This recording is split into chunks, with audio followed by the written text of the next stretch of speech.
সংগীত শিল্পী গীটাৰ বাদক জিয়াউল ৰহমান ডাঙৰীয়াৰ আকস্মিক বিয়োগত আমি মৰাণৰ 18টাকৈ জাতীয় আৰু জনগোষ্ঠীয় সংগঠনে আমি গভীৰ শোক প্ৰকাশ কৰিছোঁ আৰু তেখেতৰ স্মৰণত আজি আমি শ্ৰদ্ধাঞ্জলি অনুষ্ঠান অনুষ্ঠিত কৰিছোঁ। মৰাণ অঞ্চলটোৰ এগৰাকী অতি অমায়িক শিল্পী আছিল। তেখেতে 1995 চনতেই music den and dance academy নামৰ এটি সংগীতৰ অনুষ্ঠান জন্ম দি সেই অনুষ্ঠানত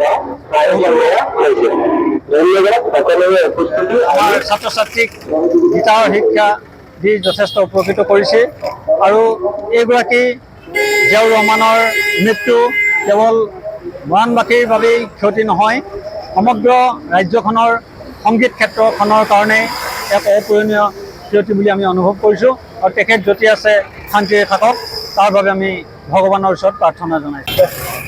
মৰাণৰ এটা পৰিচিত নাম জিয়াউৰ ৰহমান তথা আমাৰ ফৰিদা বুলি ক'লে সকলোৱে চিনি পায়। তেখেতৰ আজি কেইদিনমানৰ আগতে আকস্মিক দুৰ্ঘটনাত মৃত্যুবৰণ কৰিছে। গতিকে আজি আমি মৰাণৰ 18টা জাতীয় জনগোষ্ঠীয় সংগঠনে তেখেতৰ আমি শ্ৰদ্ধাঞ্জলি জ্ঞাপন কৰিছোঁ আৰু আশা ৰাখিছোঁ তেখেতৰ মৃত্যুৰ যি কাৰণ সেই কাৰণত যিসকল জড়িত আছে তেখেতলোকে শাস্তি পাব লাগে আৰু সাংস্কৃতিক জগতত আমাৰ মৰাণৰ যথেষ্টখিনি ক্ষতি হৈছে বুলি ভাবিছোঁ। তেখেতে উঠি অহা প্ৰজন্মক এখন স্কুলৰ জৰিয়তে তেখেতে শিক্ষাদান কৰি উঠি অহা প্ৰজন্মৰ সাংস্কৃতিক দিশত আগুৱাই নিবলৈ তেখেতে চেষ্টা কৰিছিলে। গতিকে এইখিনি ক্ষেত্ৰত আমি মৰাণবাসী যথেষ্ট ক্ষতি হৈছে বুলি আমি অনুভৱ কৰিছোঁ।